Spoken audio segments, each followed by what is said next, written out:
Jack's Journey, Part 3, The Grand Prize.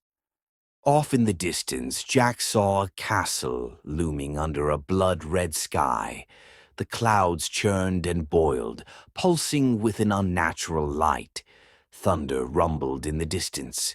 The only thing lighting Jack's path was the occasional flash of lightning, casting twisted shadows across the land. Jack didn't care.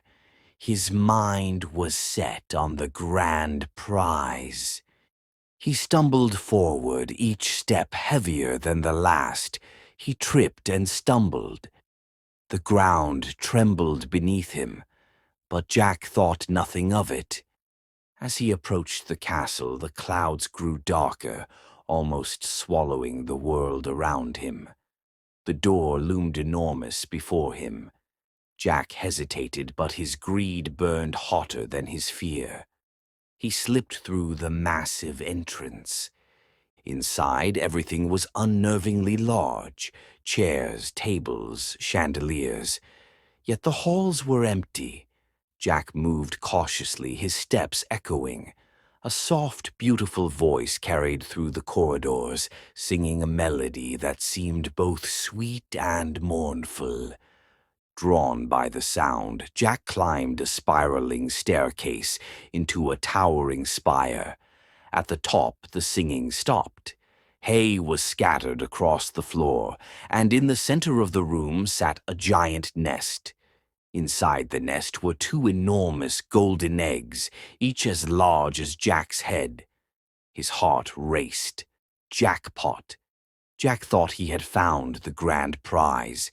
He would take the eggs first, then come back for the goose. As Jack reached for them, the eggs suddenly spun around, sprouting arms and legs. With wicked grins, they spoke. In a sweet voice, the first said, "Hi, I'm Humpty." In a seductive purr, the second said, "I'm Dumpty." Jack recoiled in horror. Then together, in a dark, murderous tone, they shrieked, "There's no escape." A loud honk shattered the silence. Above him, massive wings unfurled as a giant goose descended from the rafters, knocking Jack sprawling to the floor. Panicked, Jack bolted from the tower, the monstrous goose flapping and honking furiously behind him.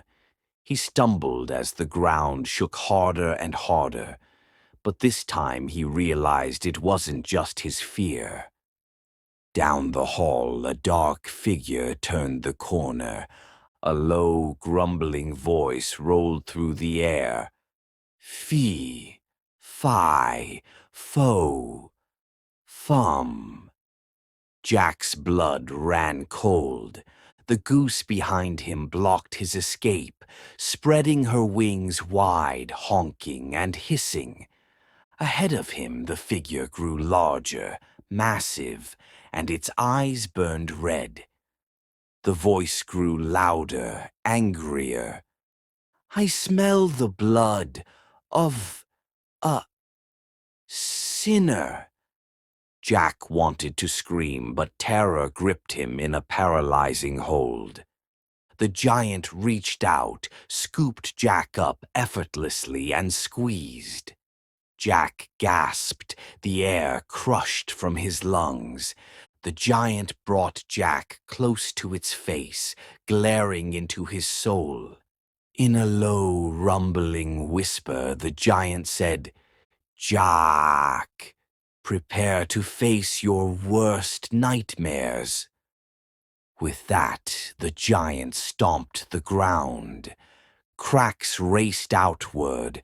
The stone floor caved inward, revealing a yawning pit, glowing red-hot.